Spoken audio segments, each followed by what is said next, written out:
still think it's super high risk because what the curious thing for me, Judah, is that Pragg also chose this whole line as black, and he seemed surprised. Like after f4, he spent 30 Yes. minutes before playing h3, then spent loads of time a few moves later. Like it feels like both players were slightly lacking in prep. We were joking in the break about Fabiana's shirt, all prep, no talent, but this one is all talent. Even if the prep was slightly mysterious, all talent from both sides. But you know, with having all these chatbots in the world and how AI is developing and progressing, many times I think about it that there are so many similarities I experienced having the chess engines already late 90s, starting it from there. And what I experience continuously that and it happens here also. I would think that both players knew exactly what is the evaluation of this position, but if you don't have the great understanding why is the position 000, then it doesn't help you. That's the only thing you know. That's the only information you know, that you have a statement. But after that, anything can happen, because if you don't know the reasoning and the understanding where you can go wrong, it's not helping you out really. It's like my take now is that if you make work with your computer, especially in these kind of lines, like you work whatever amount of time, 70% you have to attach your own work to understand the moves and the evaluation, the whys, to answer it for yourself, to be able to play it in a game. What is your take on that?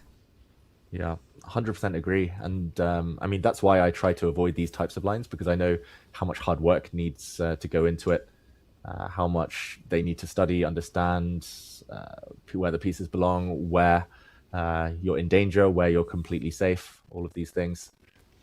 He gives a check, Sindarov.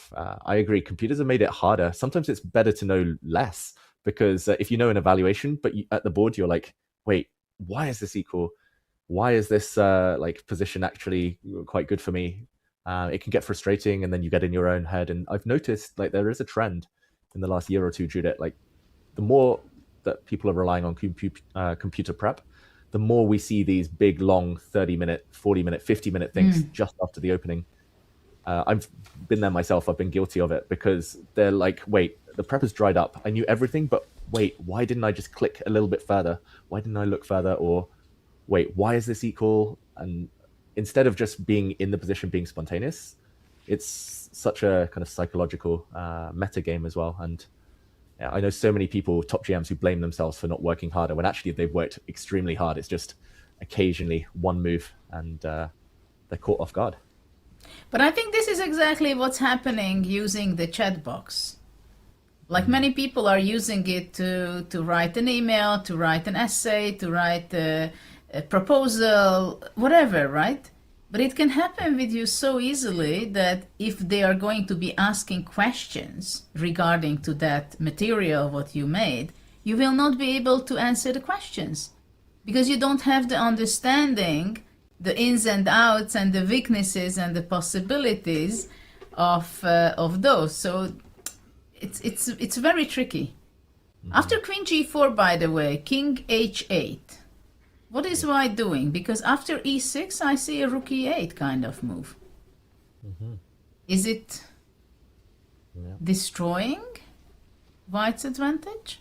Queen d4, king g8. Yeah, maybe e6 isn't the way to go. Maybe in this position, Queen g5? queen g5, I think might be his intention. And after king h7? Yeah. Okay, I finally found one way to blunder for white. That would be to give a check. Oh, I found that too. e6 and rook f6. Oops. And black gives mates. Okay, shake of the head from Pragg, but he plays king h8. Yeah, I was wondering, Judith, like a few moves. Well, actually, just one move is clever. I don't know what I'm doing, but I do it with confidence. Yes. Queen D1, A3, A3. So you're Queen going to deflect me. C1, Queen C1. Uh-huh. But you understand. Yeah, Queen C1's very good. Yeah, Rook H7, Queen A3, Rook F7, Queen C1 back. White just has too many pawns now. White can just start pushing everything, probably. But black is defending superly. Can you break down Rook F7? So if I don't know, C4 or something. What? Okay, let's see if idea? Rook F7 has any sense. What is the idea? Just Rook E7? No. Yeah. And then eventually to get the E5 pawn.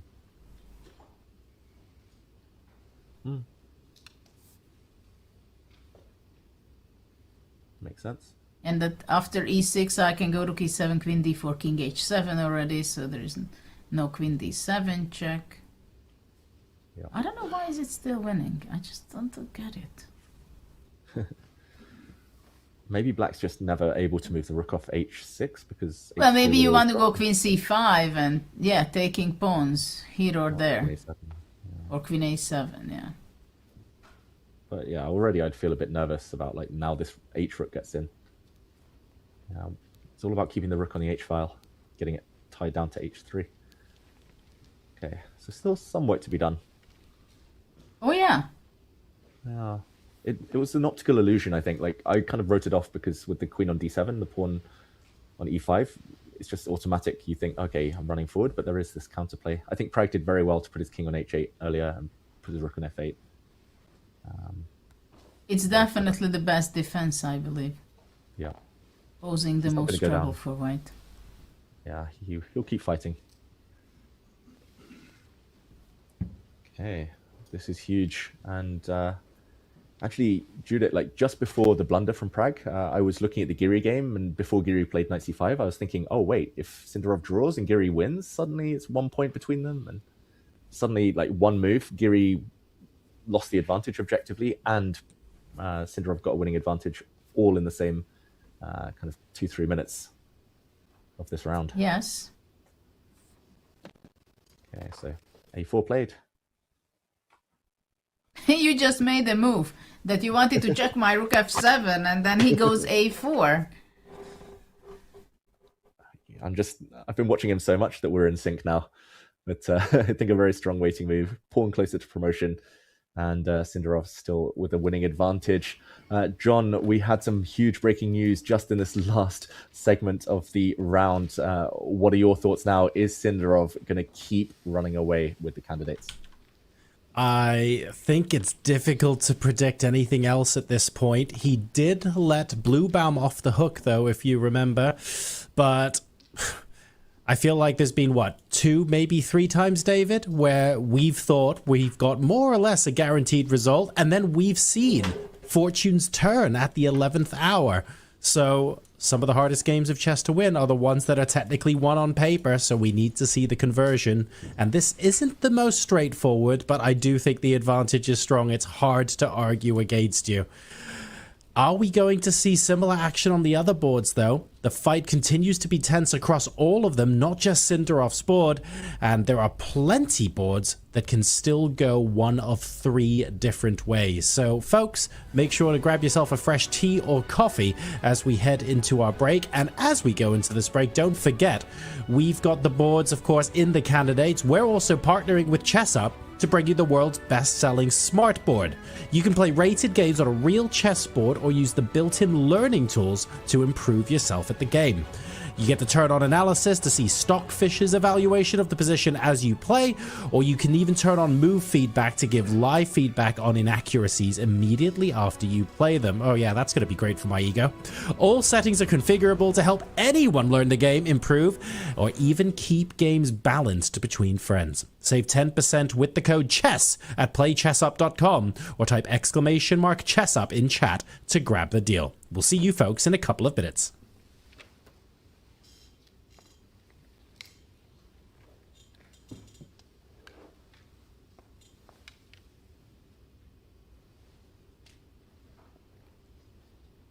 has this ever happened to you? Oh, shoot. Another mouse slip. What about this? Oh, well, holy bishops en passant. I think I'm getting carpal tunnel. If only there was a way to play online chess with a real-life board. What if I told you you can with Chess Up 2? That's right. With Chess Up 2, you can now play over the board online. Wow. Simply connect your chess.com account to our state-of-the-art Chess Up 2 and get a game started. Every time you move, our revolutionary board will transmit the data online directly to your opponent. And as soon as they move, squares will light up, signifying which piece is going where. Well, shucks. This Hikaru guy seems pretty good. With Chess Up 2, mouse slips and sore wrists are a thing of the past. My carpal tunnel is gone. Well, this sure is fun. I'm playing online against my new friend Hikaru. Who needs a family? But I sure do miss clicking on a piece and seeing all of my available moves, like they have on chess.com. Well, Danny, you're in luck. This feature is totally available on the Chess Up 2 as well. Wow. Well, I'm convinced. But hey, what if I don't just want to play an opponent online? What if I want to use one of chess.com's other great tools? I thought you'd never ask. With Chess Up 2, you can fully take advantage of the chess.com integration by playing bots, analyzing your offline games, and even using our optional AI assistants to visualize the quality of moves with color-coded hints. Well, holy Chess Up, you did it. You made IRL chess cool again. You got it, Danny. And how do you know my name? Play chess today on the board of tomorrow. Hey guys, if I make this in one go... It means a lot. It's hard to put it in words, but yeah. And of course, last time we had a teenager, your countryman Gukesh won, and you probably have seen how his life has changed. So are you looking forward to having some of those same experiences if you win the candidate? I mean, not so much about outside the chess, but just as a chess, like it's a dream, yeah, to become world champion. So we are in that path. So I'm not thinking how the life would change after becoming, winning the candidates or becoming world champion, but more about the dream coming true, you know. But he also got to do things like, I think he did a humorous commercial with Vichy. Would you do stuff like that? Yeah, I'm not sure. Let's see. During the tournament, will you be isolating yourself from social media? Yeah, I prefer not to check anything. Yeah. Okay. And final question, this is kind of a fun one. If you could guarantee yourself one thing for the candidates, perfect preparation, perfect nerves, or perfect sleep, which one would you pick? I mean, it's very hard. I mean, it's very hard, really. You can never be sure with the preparation. Sleep also, with how the things go, it can affect your sleep. And what was the other one?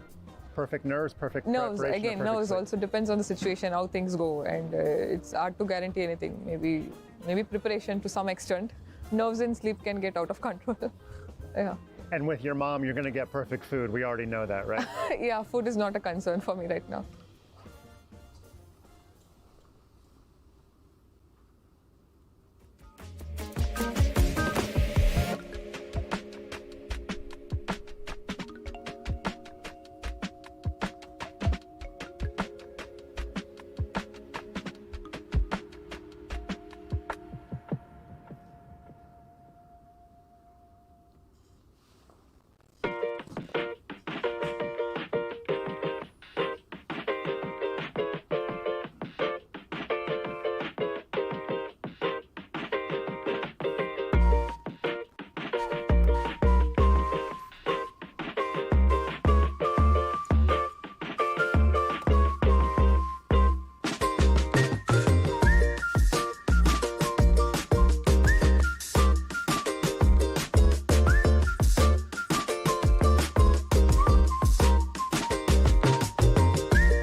Welcome back to the 2026 FIDE Candidates. As you have just seen, we have a draw on the bird's eye view between Musichuk and Vaishali, so that is going to be the game that finishes first. Although, Not too far away is this one here. Smiles on the faces of both players here as Giri Nakamura appears to end in repetition. We're summoning the arbiters from the snack room as we speak to go ahead and declare this result a draw, and that will mean that 2 out of our 8 games have now concluded for the day. Judith, David, back to you. Well, David, we have a special day, and these guys agreed to a draw. It seems like maybe none of them are happy. Can we say that? Yeah, I mean, Hikaru now, I think, well and truly out of the race. Giri's still barely in the race, but he's the only one who can challenge Sindarov, assuming that Sindarov wins. I think for Giri, it's especially disappointing. He had a small advantage, at least for a move or two, just before the end there.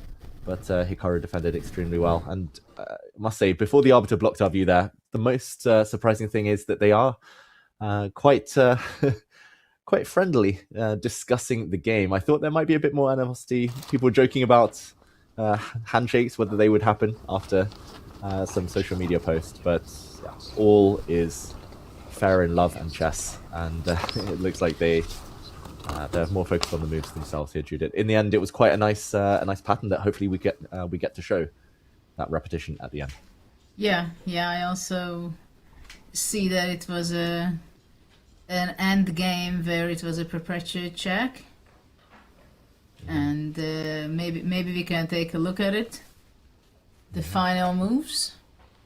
Let's do that, and I'll just take us back a little bit to a key position where Giri decided to start exchanging pieces. He got his knight out of the way, tension between the rooks. Just for everyone just joining us, Giri could have potentially kept more tension, maybe a small advantage if he'd found the move knight to g5. I think he'd seen this, but after rook to e8, defending the rook, keeping f7 defended. Computers are tricky creatures. We know not to trust them most of the time, some of the time at least, but knight to f3 would have been very clever, going for the e5 square, and the black rook could not have got greedy here since it would have found itself trapped on e3. But okay, this was difficult, very, very difficult. So Giri instead played a natural move to simplify, knight to c5, tension between the rooks, pieces came off the board, the bishop taken as well in the meantime, and c5 from Hikaru was the start of the drawing operation. Rooks also came off the board, capture on c5, and he didn't even try to defend his f7 pawn. Maybe blocking would also have been fine, but queen takes b2, he calculated all of this, Hikaru. He was willing to give up f7, willing to allow the white queen in. Super scary now, impossible to defend the knight. Check. King moves, but Judith, the final touch here, knight to d7, no checks for white. The knight was captured and checks forever. Checks here or on e2 if g3 happens, or e1. And nice aesthetic finish. Yeah, it was basically it was only 2 moves. One critical move which you just highlighted, that white could be playing knight g5, knight f3 back there, but all in all, in the game, basically it's how many moves were there, like 35 or something. And there was one moment where white could have a little better position, and it would be inconvenient for black. And this is what we felt, that when black went knight to f8 and he went king h8, it seemed to be kind of a slow play by Nakamura. And I think we can say that he was playing passive in those 3-4 moves. But Giri was not able to show that, how to make his life difficult. But it would be still very far from winning the game. Yeah, very, very far. And ultimately it was 98% accuracy for both players. So very high quality game, draw a fair result. And Judith, that leaves us with 3 games remaining in each section. And where would you like to go next? Well, I think we should talk about the Sindarov's game, because we were not talking about it for some time. Just that to see that what has happened, this a4, a5 was played, which we were discussing, and queen g5 was the move. How Sindarov decided to, and I think the idea was, which we were looking, that if king h7, that simply he wanted to go queen e7 and start grabbing the pawns on the queen side, taking after king g8 to take queen c7, because the black rook is not able to double on the f file, and until black is trying to figure out what to do, white is ready to eat up black's pawns. just in case. Yeah, and earlier we saw this was a bit complicated because the black rook could go to b6 while the black pawn was on a7. So I think a nice detail. Wow. He played a4, a5, and then now he can go for this because rook b6 is not really an issue. And I guess rook c6 would be one question, but okay, maybe this was still playable. Maybe. No, queen d7, you're correct, I think. Okay. Queen d7. Because rook after takes, queen g4 check. and it drops with a check. Yeah.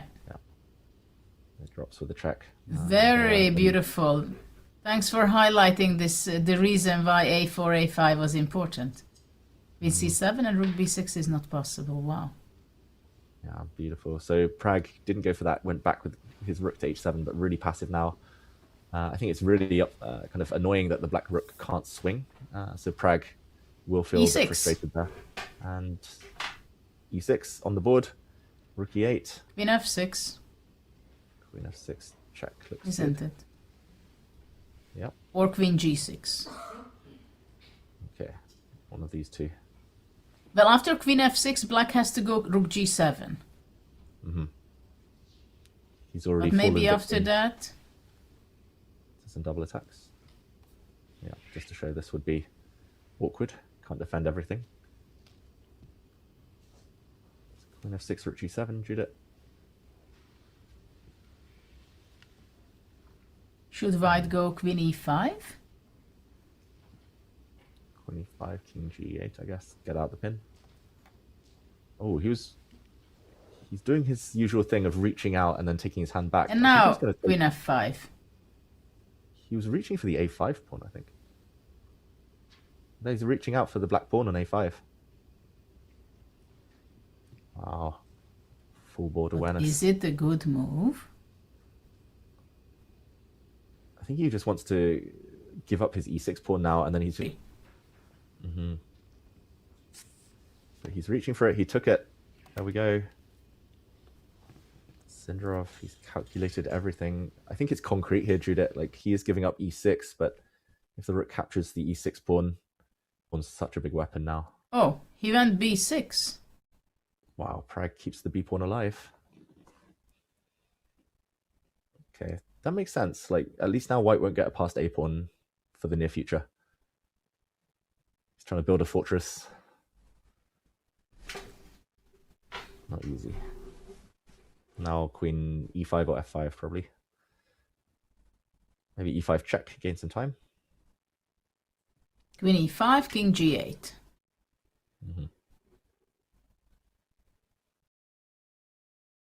Yeah. So And then queen f5. yeah, queen f5. Judith, if the e6 pawn disappears and the h3 pawn disappears, it's totally winning for white still, you think? Like if the black rook gets to e6 now, but h3 disappears? I think white is taking the h3 pawn, then it's going to be quite easy to win. Just slowly advance the g and h pawns. The white king's still super safe. Queen g5. Yeah.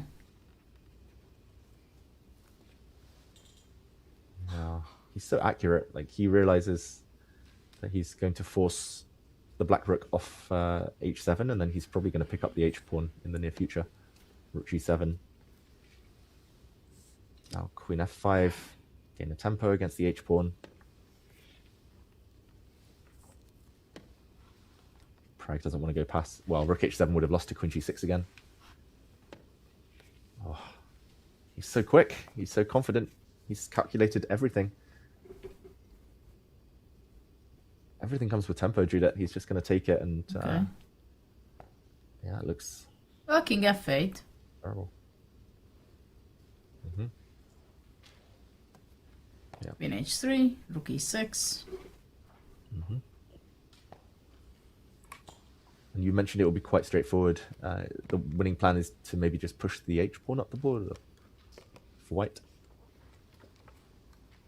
If we say Yeah, push it but at the same time, the question is whether can white hold to the e3 pawn. Is he going to play king e2, king f2, for example? yeah, to show, yeah, this would be game over. Queen takes e3 next. Yeah. Why be 2 pawns up when you can be 3? Yes. And some connected passed pawn also. Why not to have if you can have those too? Yeah. Judith, when you were young, were you taught when you were first learning chess? Were you taught that queen was worth 9 as well, or because I heard that some countries they teach that a queen is worth 10, and that confused me because my whole life I thought a queen was worth 9. I think it was 9. Though in the beginning, I remember when as a kid, I did not understand so quickly the difference that because of course in the beginning you're understanding that okay, queen equals the rook, the 2 rook, but the rook is Rooks aren't activated yet if the rooks don't have stable outposts. Yeah. Like queens, and are especially often if the better. king is very exposed. Yeah, and if the queen can coordinate with other pieces often as well, it's Yeah. it's something I still struggle with. I think these imbalances. Oh, I was struggling for a long time. For example, what was very strange, it took me quite some time to understand the different color bishops' power. That of course, when you have different color bishop without any other pieces left, no knights, no very clearly in that game with the rooks on. But when it was bishop, different color bishop endgame, then it was practically over and it was draw. And for me, it took quite some time to understand it, that how big difference and power it can be if you have the right color bishop, and how powerful an attack can be. So that was, and also the imbalance, like sacrificing a queen for two pieces and 2 pawns, let's say. Those also, because it very much depends on the circumstances. That is why to understand it, you cannot generate on that. Yeah, these are difficult concepts. It's rarely just about counting. Sometimes it is, but here it is more about the fact that the queen is so agile, the black king's so open. That usually helps. And Sindarov, he keeps doing it, Judith. He keeps reaching out. Then it's like, oh wait, double check, triple check. No, maybe. And it looked like he was reaching for his G pawn. Because maybe? h4, h4, I think he's going for the or G g4. pawn. Yeah. Sorry. Yeah, it looks like the G pawn he was reaching towards. But H4 looks maybe more natural, just to hide the king on the H file if needed. But maybe he wants to go g4, and if rook f6, king e2, rook e6, queen h3, coming back to the 3rd rank, defending the e3, and then start pushing the pawns. Just to show that. Bring the queen back and bring it round, and then start pushing the pawns up the board. Makes sense. He's gone for the G pawn. And the justification is that rook takes e3. He can probably get the... I wanted queen h5. Yeah. Diagonal checks. And there's no way to avoid. Queen takes Queen rook h6 on or queen e3. g5. Yeah. Yeah. And eventually, queen takes rook will win the game. Indirectly defending. Oh, this is tough. Tough for Pragg. How long do you think he fights on? Because it's almost hard to make a move. He looks like he doesn't even want to make any more moves, Pragg. He doesn't want to make a move, but he may still make some moves. But, well, practically it's a problem, you know, when you give up and you don't feel that you really have a chance. Because you can make moves. But just by making moves, it does not mean that you have a real chance. But the problem is that here, especially when white is going to be defending the e3 pawn with the queen, then you can just sit there and wait until your opponent starts pushing the pawns. So at the same time, to resign, it's too painful to resign yet. I mean, Left on the other boards. Maybe we can zoom out to the bird's eye view just for now as Pragg contemplates what to do next. He was about to move his rook, it looks like. Rook e5, rook e4. There we go. Just waiting. Maybe hitting the a4 pawn, but unlikely to be able to capture it. And Judith, can you see any other decisive results? It looks like Sindarov has the biggest advantage, but anywhere else? Well, absolutely. Sindarov's game is the game of the day, we can say, without doubt, I think. Still, I think it's interesting to see the Bibisara game with Tsu. Because the pawn structure is interesting. And it seems like it didn't work out for black, because suddenly white has a very strong pass pawn, and the g7 bishop, while it was extremely active, if we can go back a few moves more or less where we stopped, where it was very balanced, still back, yeah, in this position, it was black had a very powerful bishop attacking, pressing the d4, and something went very wrong for black. I think white made a great continuation by playing knight c5, cutting off the power of the d5 rook, and a5 is hanging, and also protecting the b3 weakness. But something went wrong for black after that. Yeah, we've only had, 7-8 moves since we were last here. So knight c5, okay, h5, h4, often just thrown in. Why not? I'm happy about that. Always h5, always h4.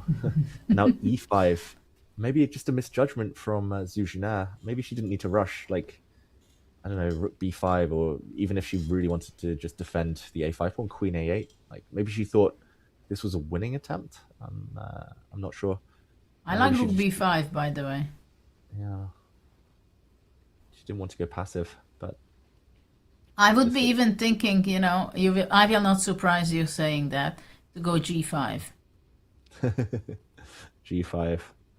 Yeah, I say h. I mean, if it's G. black to move here, I think maybe g5 takes and h4 even, something to consider. And h4, and swing the queen in. Yeah, also rook takes g5. And, yeah. Yeah, and queen f4. Ooh. You're right, Judith. Of course it's 0.0, but it's probably here it's nicer to play with black. Yeah, but after all, we gave up 2 pawns in the meantime, and it's 0-0-0. Exactly, which is a good thing for the black side. Okay, so maybe misjudgment from Zuzhina. She played e5, gave up her a pawn, and b4, and okay, now she played rook b5. But Judith, just to mention, your instincts are spot on, because here the computer really says that g5 was necessary while the white queen is offside, while she's so far away. G5 takes h4. So you were spot on, by far the best moves. And after this, okay, I don't understand the next move the computer wants. Rook b7. I guess it's saying that a queen is worth 2 rooks, and the idea is to come around to the e file, and the white king is really open. Maybe the queen coming as well. Well, the queen on a5 is very tricky. But you have to take the momentum. I agree.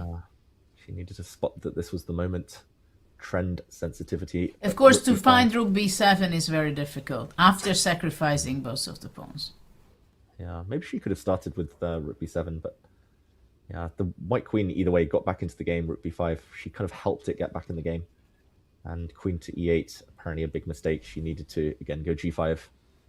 Because, like you said, the pawn structure suddenly in white's favor, and everything's covered now. Well, look at the queen from a5 to f3. Oof. Beautiful piece. Defending, attacking the c6, having the knight on d3 shortly if white wants. It's just heaven for white.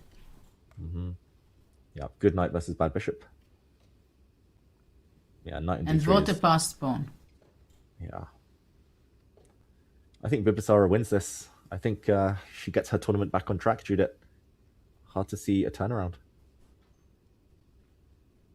Well, Tsu has a very difficult moment now.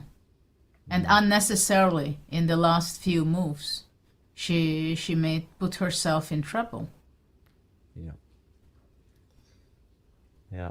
First I thought, okay, counterplay rook a1 and try to get queen e1, but white just shuts the door with rook e2. And then a5, put the knight back on d3, and positional play. Oh, actually, yeah, there's also a pawn, but just a5. And... No, we don't take pawns like that. We don't allow d3. The bar dropped. Bar dropped. Ah, a5 is not a good move, he thinks? Maybe queen d5. Now we want the pawn on c6 off the board. Well, we It's can't just have very everything, concrete. right? It's just concrete that the rook can't defend b4 anymore. But okay, point remains here. Yeah, maybe queen takes c6. Maybe just, I don't know. It's concrete because d3 is not possible to rook d2, I guess. Yeah, d3 rook d2. Okay, black's queen still passive. So big trouble for Zuzhina. One of the leaders could be held back here. Suddenly Bibisara would just be maybe half a point or 1 point off the leader. After that Muzi trick against Vaishali draw. Okay, should we zoom out of this? We think that white has a big advantage. Still a few moves to make to the time control. Zuzhina and time trouble as well. I have the feeling that Sindarov will Pragnananda will resign. Don't you think so? Looks close now. Maybe when those pawns get further up, like you said earlier, Judith, h4, h5. Body language does look like resignation there. Oh, he's looking away when it's his move, Pragg. Is he looking for the arbiter? Is he checking out his sister's game? Not yet. Maybe we'll jump to it very shortly, Judith, but maybe a draw incoming between Yesipenko and Bluebaum, although yeah, black could get past h-pawn in that game. We haven't looked at it too much. Wei small advantage against Caruana, still with the bishop pair.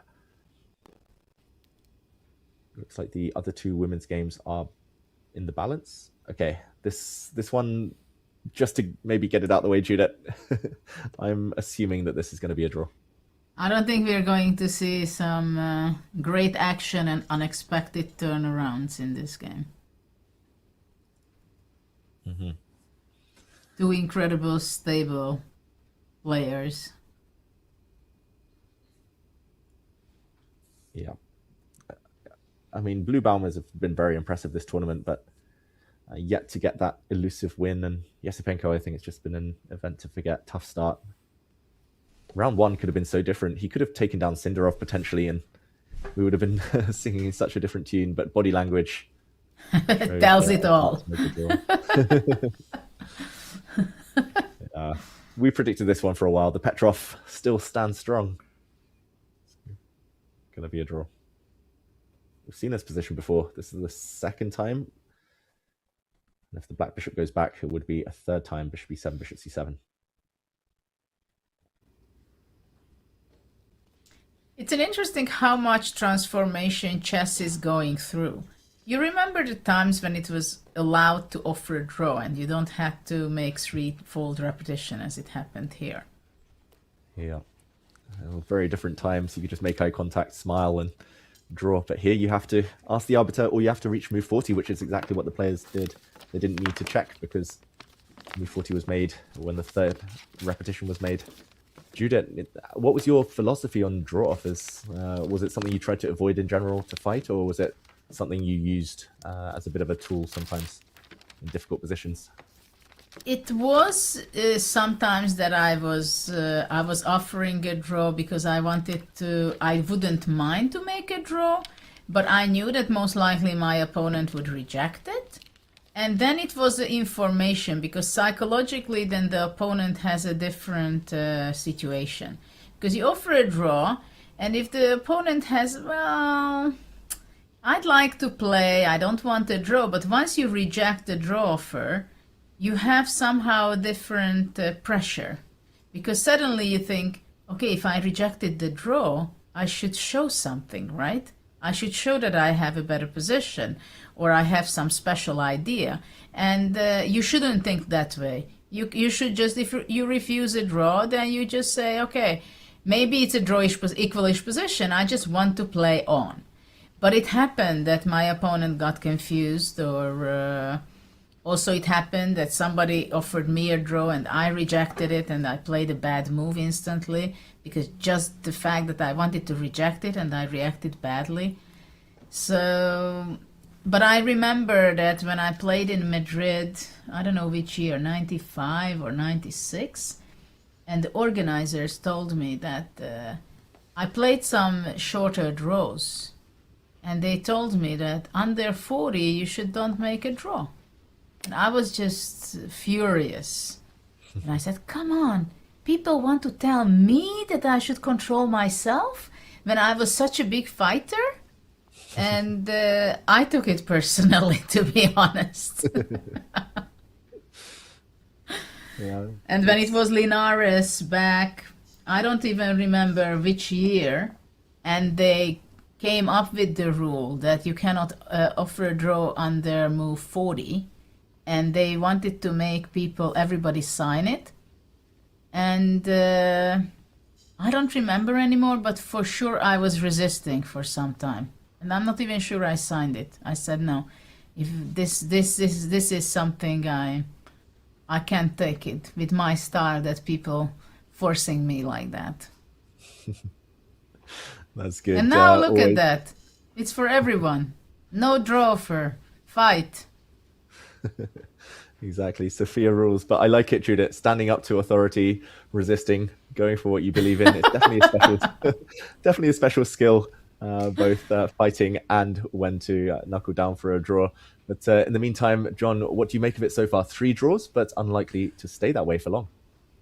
I hope it doesn't stay that way for long. We've had some fighting chess, but if I'm honest, David, overall, I did genuinely feel going into today that if someone's mounting a big challenge now, really now is the time. And the Giri draw from a standings point of view, I feel like that one really hurt. And he's not only going to be hoping that Sindarov drops maximum points, it's not just your fate in your own hands now. You're almost reliant on mistakes from someone else. So it's going to be a tricky situation. It's not one where the result is beyond doubt, that is for sure, but it's one where we're going to have to rely on lady luck just a little bit. 3 draws so far. 5 games still ongoing, folks, and as we head into this break, I've got a little bit of mid-break trivia for you. What you need to do is put your answers in chat using hashtag candidates, and you might win chess.com diamond memberships and Chessable courses as well. Here is the question I am asking. Which titled player holds the record for the highest ever bullet rating on chess.com? Is it Nakamura, Firouzja, Woodward, or Gurel? Answer revealed after the break. See you guys soon.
Welcome back, everybody. So we asked you heading into the break which titled player holds the record for the highest ever bullet rating on chess.com. We had all 4 answers in the chat and a lot of spam going on, but we can reveal the correct